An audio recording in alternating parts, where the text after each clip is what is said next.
इस समय भारत दुनिया की पांचवी सबसे बड़ी अर्थव्यवस्था है। अकॉर्डिंग टू आईएमएफ, भारत की नॉमिनल जीडीपी $3.5 ट्रिलियन है। पीबीपी परचेजिंग पावर पैरिटी के हिसाब से भारत दुनिया की तीसरी सबसे बड़ी अर्थव्यवस्था है। भारत की जीडीपी पीपीपी $11.7 ट्रिलियन है। तो ये भारत की अर्थव्यवस्था का हाल है।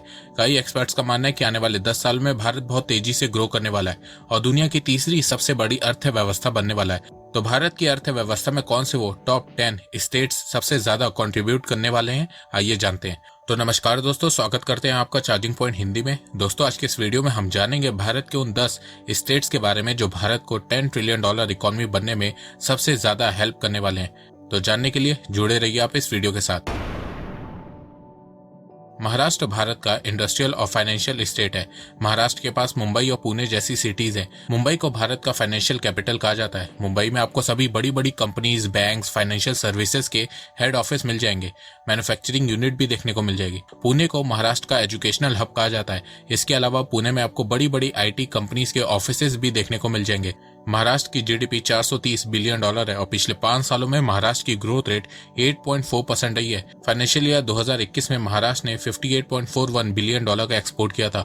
अक्टूबर 2019 से जून 2022 तक महाराष्ट्र में $44 बिलियन का FDI आया था। महाराष्ट्र जिस हिसाब से ग्रो कर रहा है, आने वाले समय में उम्मीद की जा रही है कि भारत का पहला $1 ट्रिलियन इकोनॉमी वाला स्टेट महाराष्ट्र बन सकता है।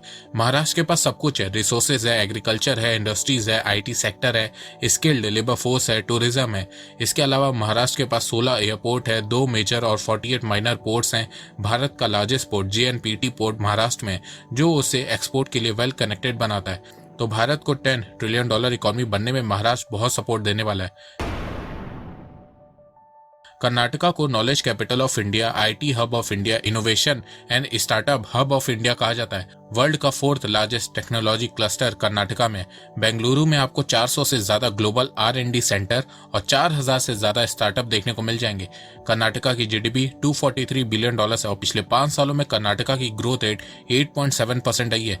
FDI के मामले में कर्नाटका भारत में दूसरे नंबर पे आता है। अक्टूबर 2019 से जून 2022 के बीच कर्नाटका में $36.83 बिलियन का FDI आया था। कर्नाटका में 34 ऑपरेशनल स्पेशल इकोनॉमिक जोन है। कर्नाटका में आपको automobiles, electronics, biotechnology, pharmaceutical, textile, chemical की मैन्युफैक्चरिंग यूनिट देखने को मिल जाएगी। कर्नाटका में एग्रीकल्चर सेक्टर भी बहुत ज्यादा स्ट्रांग है। कर्नाटका का 64% एरिया कल्टीवेटेड है। कर्नाटका में राइस, रगी, ज्वार, मेज, पल्सेस की बड़ी मात्रा में खेती होती है। इसके अलावा कर्नाटका में काजू, कोकोनट, सुपारी, इलायची, चिलीज, कॉटन, शुगर केन और टोबैको की भी बड़ी मात्रा में खेती होती है। कर्नाटका के पास बेंगलुरु है, जिसे भारत का सिलिकॉन वैली कहा जाता है। बेंगलुरु में आपको सबसे ज्यादा यूनिकॉर्न देखने को मिल जाएंगे। भारत की 60% बायोटेक्नोलॉजी कंपनीज बेंगलुरु में बेस्ड हैं। बेंगलुरु में आपको मेजर IT कंपनीज जैसे कि TCS, Infosys, Google, Mahindra and Mahindra financial services, Amazon, IBM, Intel के ब्रांचेस देखने को मिल जाएंगे। फाइनेंशियल ईयर 2021-22 में कर्नाटका ने $25.87 बिलियन का मर्चेंडाइज एक्सपोर्ट किया था और $38.8 बिलियन का इलेक्ट्रॉनिक्स और कंप्यूटर एक्सपोर्ट किया था। सॉफ्टवेयर एक्सपोर्ट के मामले में भारत में कर्नाटका नंबर 1 है। देखो, कर्नाटका के पास सब कुछ है। एग्रीकल्चर है, मैन्युफैक्चरिंग है, IT है, टूरिज्म है। अकॉर्डिंग टू एक्जिम बैंक 2024-25 तक कर्नाटका का मर्चेंडाइज एक्सपोर्ट 35.3 बिलियन और software and services export $150 billion तक पहुंच जाएगा। तो देखा जाए, भारत को $10 ट्रिलियन इकोनॉमी बनाने में कर्नाटका बहुत मेजर रोल प्ले करने वाला है। नॉर्थ ईस्ट में अगर कोई स्टेट है जो भारत को $10 ट्रिलियन इकोनॉमी बनाने में सबसे ज्यादा हेल्प करने वाला है, तो वो स्टेट है असम।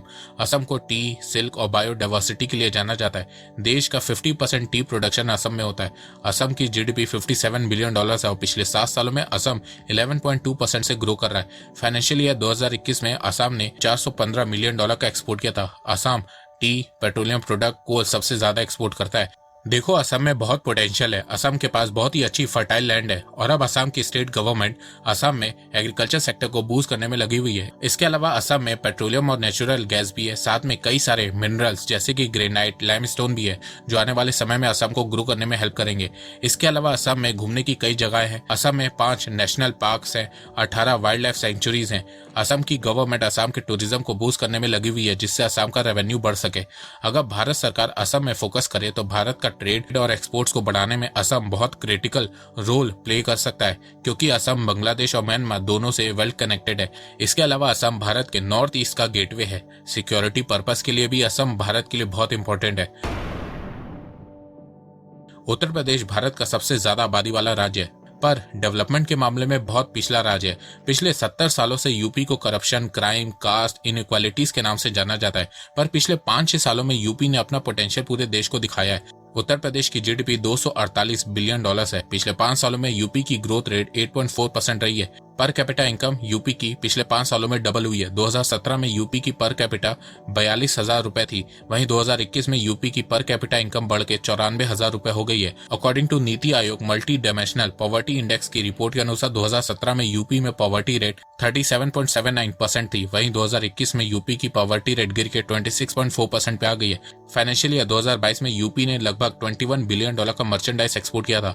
और जैसे जैसे यूपी में क्राइम कम हो रहा है, यूपी में इंडस्ट्रीज बढ़ रही हैं। इसके अलावा यूपी का टूरिज्म भी बहुत तेजी से ग्रो कर रहा है और आने वाले समय में यह और तेजी से ग्रो करने वाला है, क्योंकि योगी सरकार यूपी में टेम्पल टूरिज्म को बढ़ाने के लिए बहुत काम कर रही है।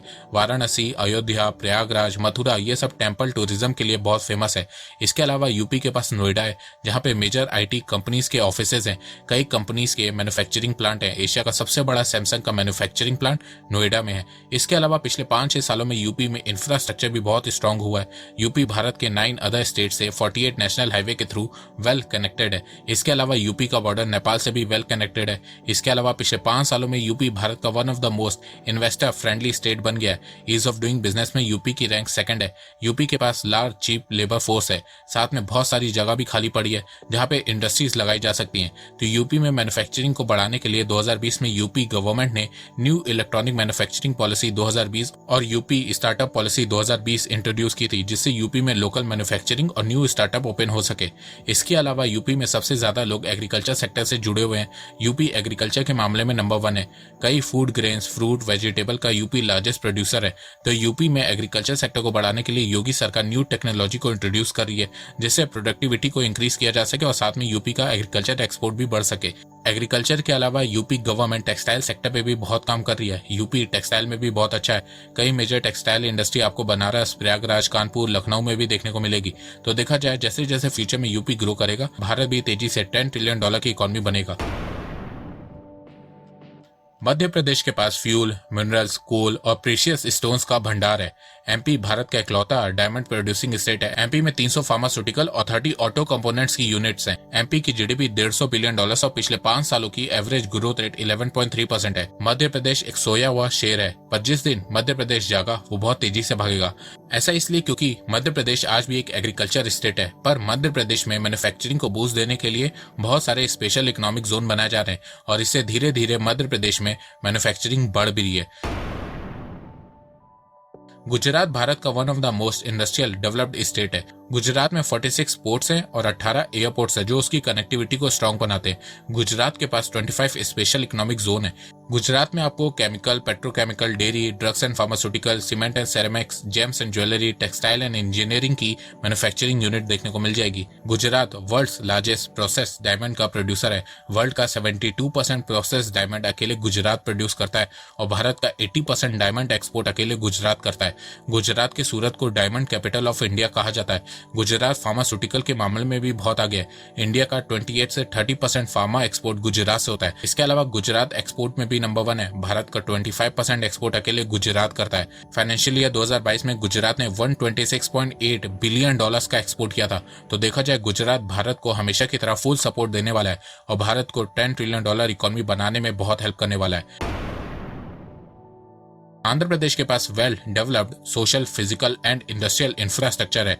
इसके अलावा आंध्र प्रदेश के पास अच्छा एयरपोर्ट और पोर्ट इंफ्रास्ट्रक्चर भी मौजूद है। आंध्र प्रदेश में विशाखापट्टनम पोर्ट है। आंध्र प्रदेश की जीडीपी $157 बिलियन है और पिछले 5 सालों में आंध्र प्रदेश की एवरेज ग्रोथ रेट 12.1% रही है। फाइनेंशियल ईयर 2022 में आंध्र प्रदेश ने $19.3 बिलियन का मर्चेंडाइज एक्सपोर्ट किया था। आंध्र प्रदेश से सबसे ज्यादा मरीन प्रोडक्ट्स एक्सपोर्ट होते हैं। आंध्र प्रदेश में 24 ऑपरेशनल स्पेशल इकोनॉमिक जोन है। आंध्र प्रदेश में आपको pharmaceutical, textile, leather, food processing की मैन्युफैक्चरिंग यूनिट देखने को मिल जाएगी। देखो, आंध्र प्रदेश में बहुत पोटेंशियल है, पर वो अब तक अपने पोटेंशियल पे खड़ा नहीं उतर पाया है। पर फ्यूचर में जैसे जैसे आंध्र प्रदेश ग्रो करेगा, भारत भी तेजी से $10 ट्रिलियन की इकोनॉमी बनेगा। तमिलनाडु को factory of India, manufacturing hub of India कहा जाता है। भारत की 17% फैक्ट्रीज तमिलनाडु में लोकेटेड है। भारत की इंडस्ट्रियल वर्कफोर्स में तमिलनाडु का 16% कंट्रीब्यूशन है। तमिलनाडु भारत का सेकंड वेल्दीएस्ट स्टेट है। इकोनॉमिक फ्रीडम रैंकिंग में तमिलनाडु भारत का मोस्ट इकोनॉमिकल फ्री स्टेट है। तमिलनाडु भारत का हाईली अर्बनाइज्ड पॉपुलेशन स्टेट है, जहां 60% पॉपुलेशन अर्बन एरियाज में रहती है। तमिलनाडु में आपको automobile, auto components, electronics, aerospace, engineering, pharmaceutical, textile, leather, chemical, plastic सबकी मैन्युफैक्चरिंग यूनिट देखने को मिल जाएगी। तमिलनाडु के चेन्नई में आपको Foxconn, Samsung, Cisco, Dell, Apple के मैन्युफैक्चरिंग प्लांट देखने को मिल जाएंगे। चेन्नई को साउथ एशिया का मैन्युफैक्चरिंग हब बोला जाता है।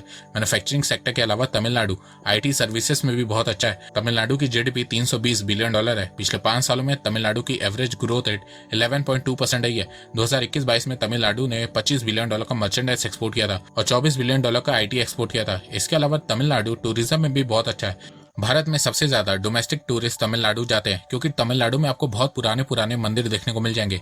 तमिलनाडु टेम्पल टूरिज्म के लिए बहुत फेमस है। तो देखा जाए तमिलनाडु में वेल डेवलप्ड इंफ्रास्ट्रक्चर है। तमिलनाडु में एक्सीलेंट रोड और रेल नेटवर्क है।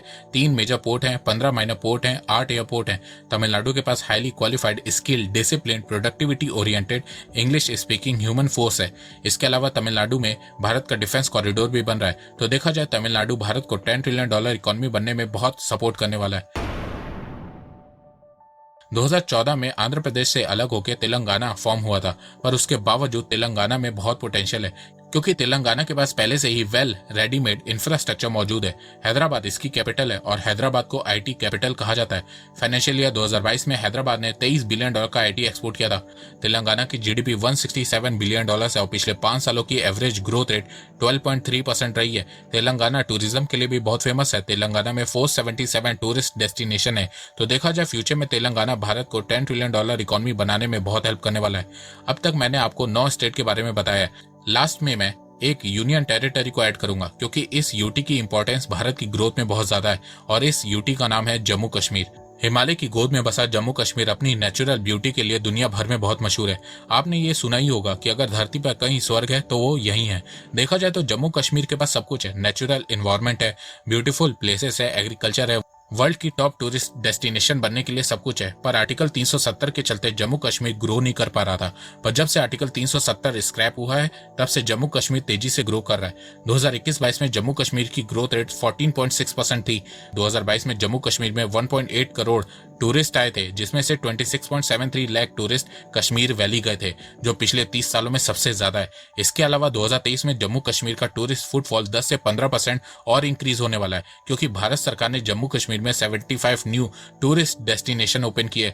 देखो, भारत के टूरिज्म इंडस्ट्री की ग्रोथ के लिए जम्मू कश्मीर बहुत इंपॉर्टेंट है। इसके अलावा जम्मू कश्मीर हैंडीक्राफ्ट के लिए भी बहुत फेमस है। हैंडीक्राफ्ट इंडस्ट्री भी जम्मू कश्मीर में बहुत तेजी से ग्रो कर रही है। जम्मू कश्मीर हॉर्टिकल्चर, फ्लोरिकल्चर के लिए भी बहुत फेमस है। 2021-22 में जम्मू कश्मीर में रिकॉर्ड $246 मिलियन का एक्सपोर्ट किया था। इस समय जम्मू कश्मीर की जीडीपी सिर्फ $26 बिलियन है। पर जब से जम्मू कश्मीर से आर्टिकल 370 स्क्रैप हुआ है, तब से जम्मू कश्मीर बहुत तेजी से डेवलप हो रहा है, और आने वाले समय में जम्मू कश्मीर बहुत तेजी से ग्रो भी करने वाला है, क्योंकि जम्मू कश्मीर में बहुत से बिजनेसमैन इन्वेस्ट कर रहे हैं। यूएई भी इन्वेस्ट कर रहा है। इसके अलावा अब जब जम्मू कश्मीर यूटी बन चुका है, जिसके चलते जम्मू कश्मीर को सेंट्रल गवर्नमेंट की तरफ से बहुत से फाइनेंशियल बेनिफिट भी मिलने वाले हैं, जो कि भारत के हर यूटी को मिलते हैं। अब इससे जम्मू कश्मीर का हॉर्टिकल्चर बढ़ेगा, फ्लोरिकल्चर बढ़ेगा, हैंडीक्राफ्ट इंडस्ट्री बढ़ेगी, हैंडलूम इंडस्ट्री बढ़ेगी, जिससे ओवरऑल जम्मू कश्मीर और भारत का एक्सपोर्ट भी बढ़ेगा। जो पेंडिंग प्रोजेक्ट जम्मू कश्मीर में पड़े हुए थे, वो सब अब पूरे होंगे, जिससे इंफ्रास्ट्रक्चर मजबूत होगा, जिसके चलते बहुत सी प्राइवेट कंपनीज जम्मू कश्मीर में आएंगी, जिससे वहां के लोकल लोगों को एम्प्लॉयमेंट भी मिलेगी। इसके अलावा मूवीज की शूटिंग भी जम्मू कश्मीर में स्टार्ट होने लगेगी, जिससे जम्मू कश्मीर का टूरिज्म सेक्टर भी बहुत तेजी से बढ़ेगा, जिससे वहां के लोकल लोगों की इनकम भी बढ़ेगी। तो देखा जाए जम्मू कश्मीर का आने वाला फ्यूचर बहुत ही शानदार होने वाला है, और भारत को $10 ट्रिलियन इकोनॉमी बनाने में भी बहुत हेल्प करने वाला है। तो दोस्तों, ये थे वो 10 स्टेट और यूनियन टेरिटरी जो भारत को $10 ट्रिलियन इकोनॉमी बनने में हेल्प करेंगे। पर भारत के 5 स्टेट ऐसे भी हैं जो भारत की अर्थव्यवस्था पे बोझ बनते जा रहे हैं, और वो 5 स्टेट वेस्ट बंगाल, केरला, बिहार, राजस्थान और पंजाब हैं। एक्चुअली आरबीआई ने हाल ही में जारी एक रिपोर्ट में बताया कि देश के 5 राज्यों के हालात ज्यादा कर्ज लेने से खराब हो गए हैं। भारत सरकार ने देश के ऊपर कितना कर्ज होना चाहिए और राज्यों के ऊपर कितना कर्ज होना चाहिए, उसके लिए एनके सिंह एक्सपर्ट कमेटी बनाई थी। इसमें जिसमें बताया गया है कि किसी भी स्टेट का डेट टू जीडीपी रेशियो 20% से ज्यादा नहीं होना चाहिए। डेट टू जीडीपी रेशियो मतलब मान लो किसी राज्य के पास 100 रुपए है तो उसका कर्ज 20 रुपए से ज्यादा नहीं होना चाहिए। अब ये मैंने एग्जाम्पल देने के लिए समझाया है, इसको सच में मत मान लेना कि राज्य के पास सिर्फ 100 रुपए। तो भारत के राज्यों के ऊपर 20% से ज्यादा कर्ज नहीं होना चाहिए, पर भारत के 5 स्टेट ऐसे हैं जिनका डेट टू जीडीपी रेशियो 35% से ज्यादा हो गया है और आने वाले समय में ये और तेजी से बढ़ेगा। जैसे कि इस समय वेस्ट बंगाल का डेट टू जीडीपी रेशियो 34.4% है। आरबीआई ने अपनी रिपोर्ट में बताया कि 2026-27 तक वेस्ट बंगाल का डेट टू जीडीपी रेशियो 37% तक हो जाएगा। वो इसलिए क्योंकि वेस्ट बंगाल गवर्नमेंट ने डेवलपमेंट के लिए कोई भी मेजर स्टेप नहीं लिए जिससे वेस्ट बंगाल का रेवेन्यू तेजी से बढ़ सके। इसके अलावा केरला का डेट टू जीडीपी रेशियो 37% है और 2026-27 तक केरला का डेट टू जीडीपी रेशियो 38.2% तक हो जाएगा। बिहार का डेट टू जीडीपी रेशियो 38.6% है। राजस्थान का डेट टू जीडीपी रेशियो 39.5% है और पंजाब का डेट टू जीडीपी रेशियो 45.9% है।